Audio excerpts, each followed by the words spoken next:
Hey everyone, it's Robin, RS Island Crafts, and welcome to my studio. I had a company reach out to me recently and ask if I would like to try out their VICTOOL 520PLUS mini multifunction household sewing machine. I said, of course, it's a sewing machine. Let's test it out.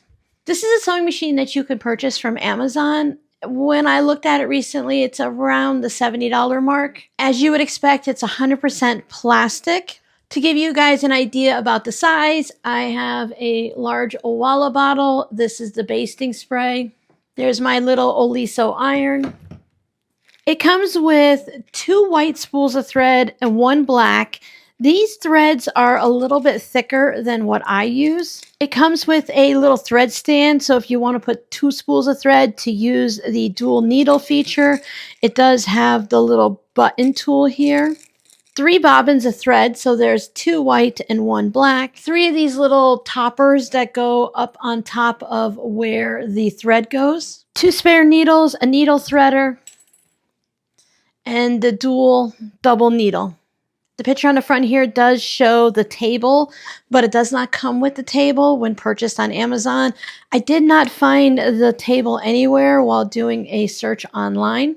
On the side here, it has a little drawer where I put these few items. You can't keep everything in it, but even my Juki, I can't fit everything that came with my Juki into the little container.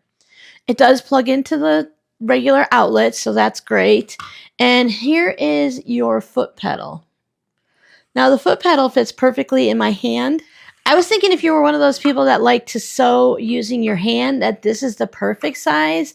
But compared to the size of my foot, and I just have an average size foot, the pedal is so much smaller. When I did a little test sewing, I did use my big spool of thread and put it off to the side. Their thread spool goes back here, and you can see the size of it back there. It does have a bobbin winder. I haven't wound any bobbins because it comes with metal ones, and I don't have metal bobbins here. It does have the bobbin spot up here on the top, which is really nice. It's one of my favorite features for a sewing machine. And it comes with a little light that you can turn on and off to be able to see what you're sewing. To go ahead and back up when you're sewing, it has this lever here. Now, this doesn't actually backspace when you're sewing. It just sews up and down in place to lock the thread in. It has 16 different stitches in a way. It has 4 of your regular straight stitching that you can just move the location of your needle. It has a couple of squiggly wigglies, and then it has your buttonhole, and then 3 different zigzag sizes. It also has a low and high automatic feed, and it makes the machine run on its own.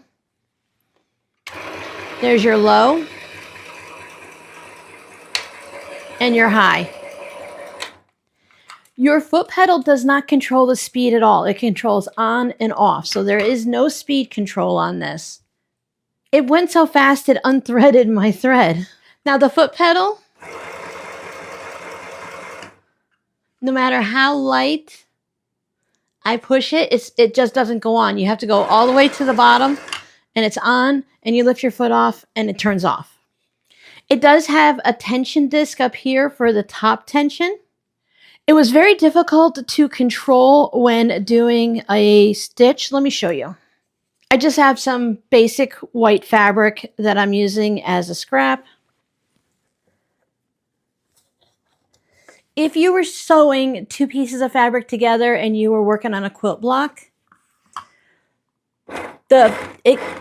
it's one of those type that you really need to hold on to everything and make sure you're holding on to the threads as it's going.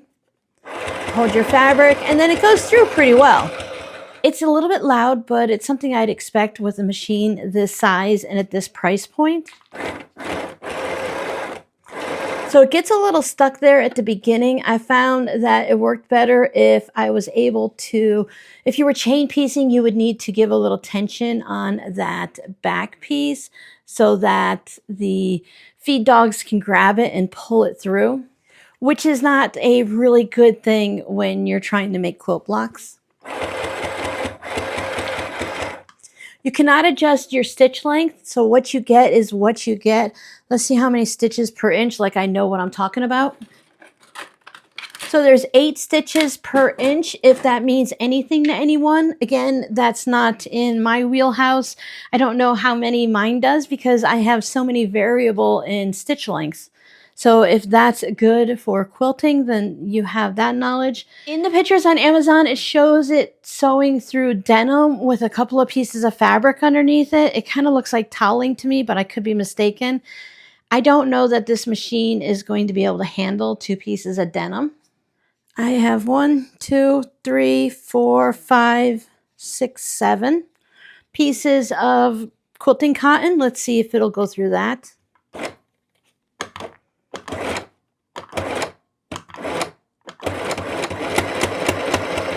It's not very happy doing that.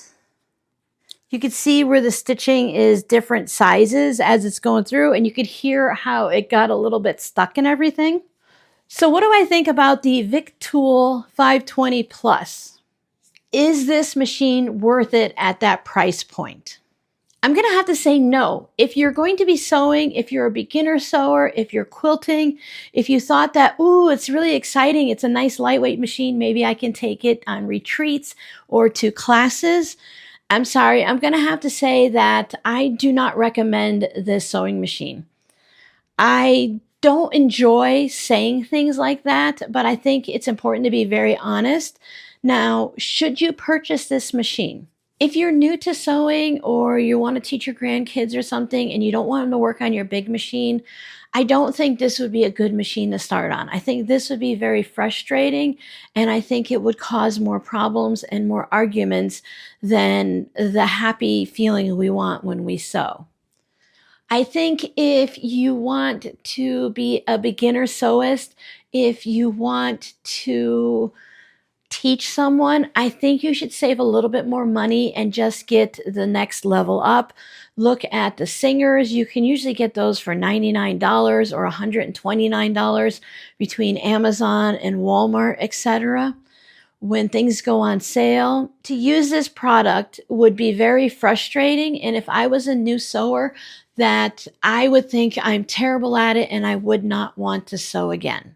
I think it's a really cute little machine, and I had such high hopes for it.